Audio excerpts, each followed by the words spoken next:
بسم اللہ الرحمن الرحیم۔ السلام علیکم۔ آج ہم شامل نصاب نظم نعت پڑھیں گے۔ یہ نظم احسان دانش کی تحریر کردہ ہے۔ اس نعت میں شاعر نے نبی پاک صلی اللہ علیہ وآلہ وسلم کی تعریف بیان کی ہے۔ اس حصے میں ہم نعت کی پڑھائی کریں گے، وضاحت اور تشریح پڑھیں گے۔ سب سے پہلے نظم کا خلاصہ پڑھتے ہیں۔ اس نعت میں شاعر نبی پاک صلی اللہ علیہ وآلہ وسلم کی تعریف بیان کرتا ہے اور کہتا ہے کہ نبی پاک صلی اللہ علیہ وآلہ وسلم پرنور، شافع یوم النشور، دو عالم کے امدادگار، امین و غم گسار، غریبوں کی جان کا سکون، یتیموں کے دل کا قرار بن کر تشریف لائے۔ رحمت دو عالم نے وحشت و بربریت میں تڑپتی انسانیت کو اصول محبت کا پیغام دیا۔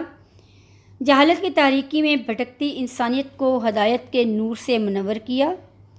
زمانے کو منزل مبارک ہو، ان کی دائمی کامیابی، ابدی فلاح اور اخروی نجات کے لیے نبی محتشم نور مجسم تشریف لے آئے ہیں اور مقدس قرآن پاک ساتھ لے کے آئے ہیں۔ آپ صلی اللہ علیہ وآلہ وسلم کو اللہ تعالیٰ نے دونوں جہانوں کے لیے رحمت بنا کر بھیجا۔ آپ صلی اللہ علیہ وسلم کی تشریف آوری اللہ کا ہم پر خصوصی انعام ہے۔ آپ نے انسانیت کو محبت کا درس دیا، ظالمانہ رسم و رواج کا خاتمہ کیا۔ آپ صلی اللہ علیہ وآلہ وسلم کی تعلیمات رہتی دنیا تک ہماری رہنمائی کرتی رہیں گی۔ آپ کا اخلاق بے مثال ہے۔ شعر نمبر 1۔ دو عالم کا امدادگار آ گیا ہے، امین آ گیا ہے، غم گسار آ گیا ہے۔ عالم کا مطلب ہے دنیا، امدادگار مدد کرنے والا، امین امانت دار، غم گسار غم بانٹنے والا۔ نعت کے اس شعر میں شاعر نبی پاک صلی اللہ علیہ وآلہ وسلم کی تعریف بیان کرتے ہوئے کہتا ہے کہ نبی پاک صلی اللہ علیہ وآلہ وسلم دونوں جہانوں میں ہمارے مددگار ہیں۔ وہ دو جہان کون سے ہیں؟ ایک جہان تو یہ دنیا ہے جو مٹ جانے والی ہے، اور دوسری آخرت کی دنیا ہے جو ہمیشہ رہنے والی ہے۔ اس دنیا میں آپ صلی اللہ علیہ وسلم نے ہم پر کیا احسان کیا کہ اللہ تعالیٰ کی اجازت یعنی دین اسلام ہم تک پہنچایا، ہمیں زندگی گزارنے کے طریقے بتائے، ہمیں خیر و شر کی باتوں سے آگاہ کیا۔ آپ صلی اللہ علیہ وآلہ وسلم نے دین اسلام کے بتائے ہوئے طریقوں پر عمل کر کے اپنی امت کے لیے راہ عمل متعین کی۔ دوسرے لفظوں میں آپ صلی اللہ علیہ وآلہ وسلم نے امت کو بتایا کہ دین کیا ہے، اس پر کس طرح عمل کرنا ہے۔ آپ صلی اللہ علیہ وآلہ وسلم نے اللہ تعالیٰ کی امانت یعنی قرآن مجید کو بحفاظت ہم تک پہنچایا۔ اسی طرح دوسری دنیا یعنی آخرت میں بھی اپنی امت کی شفاعت کریں گے۔ اس کے لیے شرط یہ ہے کہ ہم آپ صلی اللہ علیہ وآلہ وسلم کے امتی ہونے کا حق ادا کریں۔ آپ صلی اللہ علیہ وسلم کے بتائے ہوئے رستے پر چلیں، باتوں پر عمل کریں، آپ صلی اللہ علیہ وسلم پر صدق دل سے ایمان لائیں۔ قرآن پاک میں ارشاد باری تعالیٰ ہے، اور ہم نے آپ صلی اللہ علیہ وآلہ وسلم کو تمام جہانوں کے لیے رحمت بنا کر بھیجا۔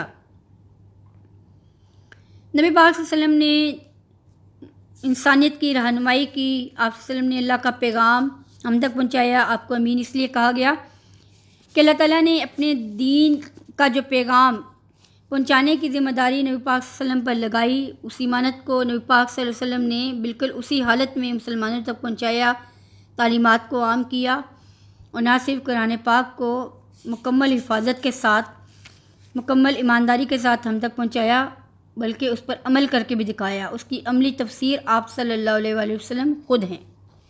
غم گسار ہیں، آپ نے غمزدہ انسانیت کا غم بانٹا، دکھ بانٹا، ان کے تکلیفوں کو دور کیا، ان کے حقوق مقرر کیے، انسان کو انسان کی پہچان کروائی۔ یہ ہو گیا شعر نمبر 1۔ شعر نمبر 2 ہے جی، غریبوں کی جان کو، یتیموں کے دل کو سکون ہو گیا ہے، قرار آ گیا ہے۔ یتیم ایسے بچے کو کہتے ہیں جس کا باپ وفات پا گیا ہو۔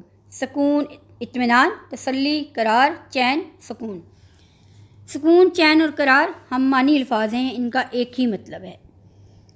اس شعر میں احسان دانش رسول پاک صلی اللہ علیہ وآلہ وسلم کی آمد کا ذکر کرتے ہوئے کہتا ہے کہ آپ صلی اللہ علیہ وسلم کی آمد سے پہلے عرب معاشرہ جہالت کے اندھیرے میں ڈوبا ہوا تھا۔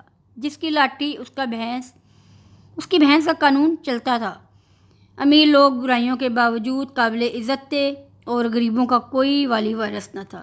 غریب بیچارے ظلم کی چکی میں پستے تھے، ذات پات کا تصور عام تھا، کسی انسان کے کوئی حقوق نہ تھے، جس کے پاس طاقت تھی وہی مالک تھا۔ غلاموں کے ساتھ جانوروں سے بدتر سلوک کیا جاتا تھا، بچوں کی، عورتوں کی کوئی عزت نہ تھی، عورت بیٹیاں تو پیدا ہوتے ہی زندہ دفنا دی جاتی تھی۔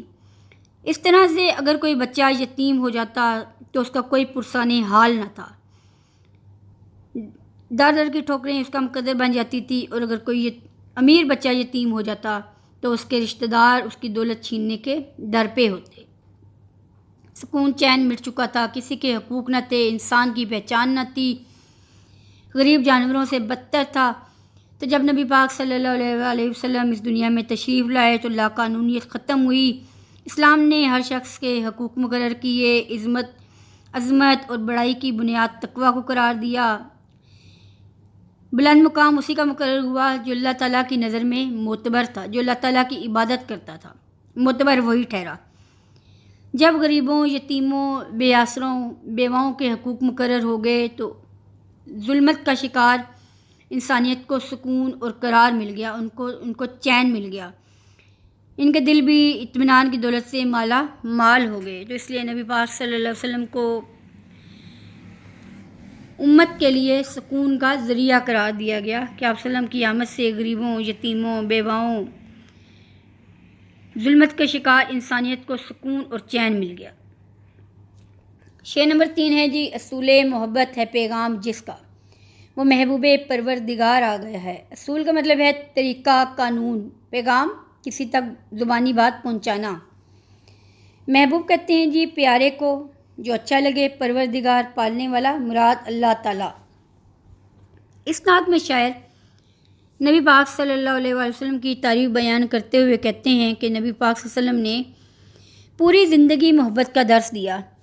آپ نے عرب کی جاہل اور اجڑ قوم کو زندگی گزارنے کے طریقے بتائے، انہیں مہذب قوموں کے شانہ بشانہ لا کھڑا کیا، اسلام کی تبلیغ کے لیے محبت کا طریقہ اپنایا۔ آپ صلی اللہ علیہ وسلم نے اپنی میٹھی زبان سے کافروں کے پتھر جیسے سخت دلوں کو نرم کیا۔ آپ صلی اللہ علیہ وسلم ساری زندگی محبت کا پیغام دیتے رہے اور خود بھی اسی پر عمل کرتے رہے۔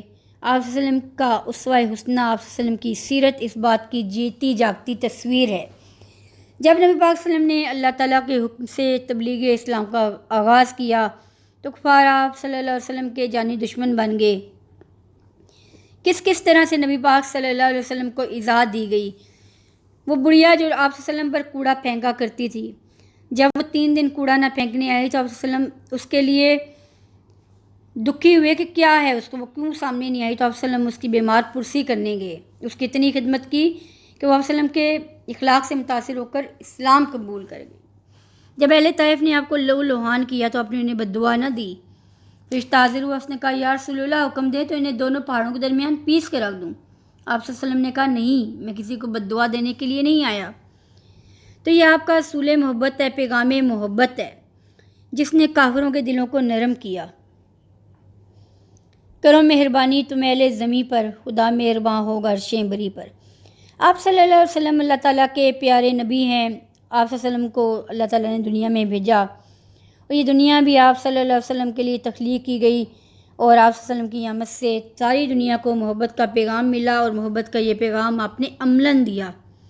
جس طرح دکھوں پہ، تکلیفوں پہ آپ نے صبر کیا، امت کی رہنمائی کی، وہ چیز ہمیشہ کے لیے اسوہ بن گئی۔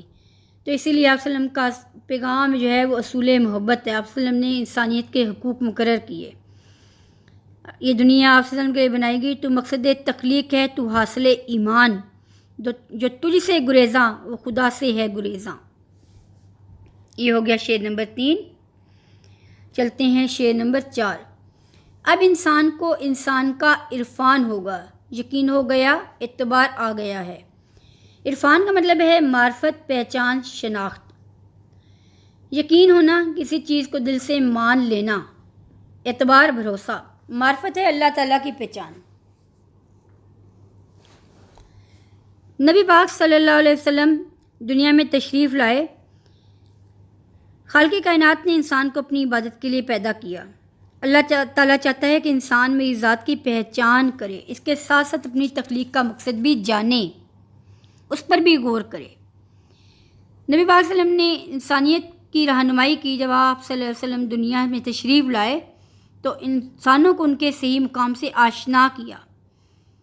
اللہ تعالیٰ نے انسان کی ہدایت اور رہنمائی کے لیے قرآن مجید نازل فرمایا، اور نبی پاک صلی اللہ علیہ وسلم اس کی عملی تفسیر ہیں۔ پروفیسر ایاز اصغر شاہین فرماتے ہیں کہ اسی کی ذات ہے قرآن کی حسین تفسیر، اسی کا قول و عمل مستقل حوالہ ہے۔ یہ نبی پاک صلی اللہ علیہ وسلم کی تعریف بیان کی جا رہی ہے کہ آپ صلی اللہ علیہ وسلم کی ذات قرآن پاک کی حسین تفسیر ہے۔ قرآن پاک میں جو تعلیمات بیان ہوئی، آپ صلی اللہ علیہ وآلہ وسلم نے اپنے عمل سے وہ سب کچھ ثابت کیا۔ آپ کا قول، فعل، عمل قرآنی تعلیمات کا مستقل حوالہ ہے۔ شاعر احسان دانش کہتے ہیں کہ اب صحیح معنوں میں انسان کو انسان کی پہچان ہو گئی ہے۔ انسان کیا ہے، اس کی تخلیق کا مقصد کیا ہے۔ ایک طرف تو نبی پاک صلی اللہ علیہ وسلم نے اللہ تعالیٰ کا پیغام دین اسلام عام کیا، اللہ تعالیٰ کی پہچان اور معرفت کروائی، عبادت کا درس دیا، جو عبادات قرآن پاک میں جن عبادات کو کرنے کا حکم ہے اس کو عملاً کر کے انجام دیا، خوشخبری بھی سنائی اور ڈرایا بھی۔ اسی طرح انسان کے حقوق مقرر کیے، تو اللہ تعالیٰ کی پہچان بھی ہوئی اور انسان کو انسان کی پہچان بھی ہوئی، اس کے حقوق بھی انسان نے پہچانے۔ آپ صلی اللہ علیہ وسلم کی ذات ایک مکمل ذات ہے، اور آپ صلی اللہ علیہ وسلم کو دیکھ کر، ان کی تعلیمات کو سن کر اس بات کا یقین ہو جاتا ہے کہ انسان کی تخلیق کا مقصد کیا ہے۔ آپ صلی اللہ علیہ وسلم نے جس طرح تعلیمات کو عام کیا، خالی تعلیم ہی نہیں دی، اس پہ عمل کر کے بھی دکھایا، تو اس طرح انسان کو یقین ہو گیا کہ نبی پاک صلی اللہ علیہ وآلہ وسلم نے جو تعلیمات دی ہیں وہ سچی ہیں، کیونکہ وہ صرف کہی نہیں گئی ہیں، ان پر عمل کر کے بھی دکھایا گیا ہے۔ شعر نمبر 5۔ بجھے گا نہ جس کا چراغ محبت، وہ پیغمبر ذی وقار آ گیا ہے۔ چراغ کا مطلب ہے دیا، پیغمبر پیغام پہنچانے والا، ذی وقار عزت والا۔ نبی پاک صلی اللہ علیہ وآلہ وسلم کی آمد کا حال بیان کرتے ہوئے شاعر کہتے ہیں کہ رسول پاک صلی اللہ علیہ وسلم نے اس دنیا میں تشریف لا کر محبت اور الفت کا جو دیا روشن کیا ہے وہ کبھی نہیں بجھے گا۔ شاعر کے کہنے کا مقصد یہ ہے کہ اسلام کے نور سے ساری دنیا کو منور کر دیا، دنیا کے گوشے گوشے میں اسلام پھیل گیا، اور اسلام کا یہ نور ہمیشہ قائم رہے گا۔ جو چراغ آپ صلی اللہ علیہ وسلم نے روشن کیا ہے وہ کبھی نہیں بجھے گا، اور وہ دین اسلام کا چراغ ہے۔ آپ صلی اللہ علیہ وسلم نے جو دین کی شمع روشن کی ہے وہ قیامت تک روشن ہی رہے گی۔ اسی مضمون کو احسان دانش نے بڑے خوبصورت انداز میں ایک اور جگہ بھی بیان کیا ہوا ہے۔ ہوا جہاں میں تیری ذات کا درود، نظر کی حد سے بھی آگے تھے روشنی کے حدود، تیرے جمال سے لپکا ادب میں شعلہ زیست، تیرے سبب سے ہوا اہتمام بزم وجود۔ نبی پاک صلی اللہ علیہ وسلم نے محبت کا جو پیغام دیا، جو چراغ روشن کیا، وہ رہتی دنیا تک قائم اور دائم رہے گا، اس نے قائم رہنا ہے، وہ نہیں مٹے گا۔ آپ صلی اللہ علیہ وسلم کا انسانیت کا درس اور یہ تعلیمات رہتی دنیا تک ہمارے لیے مشعل راہ رہے گی۔ آپ صلی اللہ علیہ وسلم وہ پیغمبر ذی وقار ہیں، وہ قابل عزت شخصیت ہیں جن پر نبوت ختم کر دی گئی۔ آپ صلی اللہ علیہ وسلم کو سب سے زیادہ محبوب قرار دیا گیا۔ نبی پاک صلی اللہ علیہ وسلم کو اللہ تعالیٰ نے اپنا محبوب قرار دیا۔ جب توحید پر ایمان آیا تو ساتھ ہی رسالت پر بھی ایمان لانے کا حکم دیا گیا۔ تو اس طرح آپ صلی اللہ علیہ وسلم تمام پیغمبروں میں سب سے زیادہ ذی وقار ہیں، سب سے زیادہ عزت والے ہیں۔ شعر نمبر 6۔ زمانے کو اپنی منزل مبارک، کہ خضر راہ صد گزار آ گیا ہے۔ منزل کا مطلب ہے پہنچنے کی جگہ مبارک، باعث برکت۔ خضر مسلمانوں کے عقیدے کے مطابق ایک پیغمبر کا نام ہے جنہوں نے آب حیات بھی رکھا ہے، اور وہ قیامت تک زندہ رہیں گے۔ وہ خشکی اور تری پر ابو رکھتے ہیں، بھولے بھٹکوں کو راستہ دکھاتے ہیں، کنایتاً رہنما اور رہبر ہیں۔ صدق کہتے ہیں سو کو، راہ گزار رستہ گزرنے والے۔ اس شعر میں شاعر فرماتے ہیں کہ نبی پاک صلی اللہ علیہ وآلہ وسلم کی تشریف آوری سے پہلے سرزمین عرب جہالت کے گڑھا ٹوپ اندھیروں میں ڈوبی ہوئی تھی۔ تہذیب و شائستگی کا کوئی نام و نشان نہ تھا۔ لوگ چھوٹی چھوٹی باتوں پر قتل و غارت تک پہنچ جاتے تھے۔ کسی کی عزت محفوظ نہیں تھی، کسی کے جان مال کی کوئی گارنٹی نہیں تھی، کوئی تحفظ نہیں تھا۔ باپ بیٹیوں کو زندہ درگور کر دیتے۔ غریبوں کی حالت انتہا درجے کی بری تھی، ان کے حالت زار پر رحم آتا تھا۔ ایسے وقت میں نبی پاک صلی اللہ علیہ وسلم آئے تو آپ نے لوگوں کو انسانیت کا درس دیا، انسانیت کا پیغام دیا۔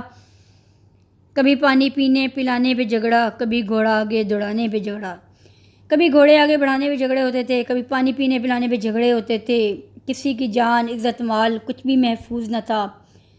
جب آپ صلی اللہ علیہ وسلم آئے، آپ نے انسان کو انسان کی پہچان کروائی، انسانیت کا درس دیا۔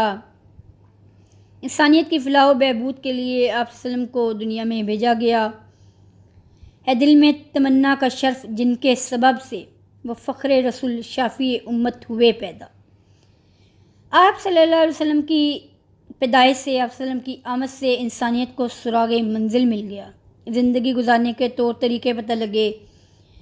شاعر لوگوں کو مبارکباد دے رہا ہے اس شعر میں اور کہہ رہا ہے کہ لوگوں مبارک ہو، تم لوگوں کی منزل مل گئی ہے، تمہارا راہبر آ گیا ہے۔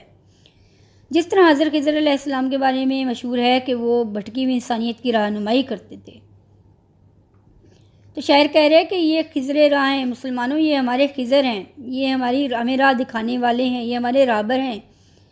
انہوں نے ہمیں بھٹکے ہوئے وقت میں اندھیرے سے نکال کر اجالے کی طرف لایا، جہالت سے نکال کے ایمان کے نور سے منور کیا۔ ہم بھٹکے ہوئے تھے، ہم اپنی تخلیق کے مقصد ناشنا تھے، اپنی تخلیق کا مقصد بھی پہچانتے تھے، انسان کے حقوق سے ناواقف تھا۔ جب نبی پاک صلی اللہ علیہ وآلہ وسلم تشریف لائے تو آپ صلی اللہ علیہ وسلم نے انسانیت کی رہنمائی کی، بھٹکوں کو راہ دکھائی، بگڑوں کو سنوارا، کافروں کو ایمان سے منور کیا۔ تو اس طرح آپ صلی اللہ علیہ وسلم نے رہنمائی کی، امت کے لیے آسانیاں فراہم کی۔ تو آپ صلی اللہ علیہ وسلم اس امت کے رہنما ہیں، اور ایسے رہنما ہیں جو دنیا تو دنیا، آخرت میں بھی مسلمانوں کی شفاعت کریں گے، اور آخرت میں بھی ان کو جہنم کی آگ سے بچائیں گے۔ تو اس طرح اس شعر کی اور اس نظم نعت کی تشریح مکمل ہو گئی ہے۔ اب اگلی ویڈیو میں ہم اس کی مشق حل کریں گے، مشقی سوالات۔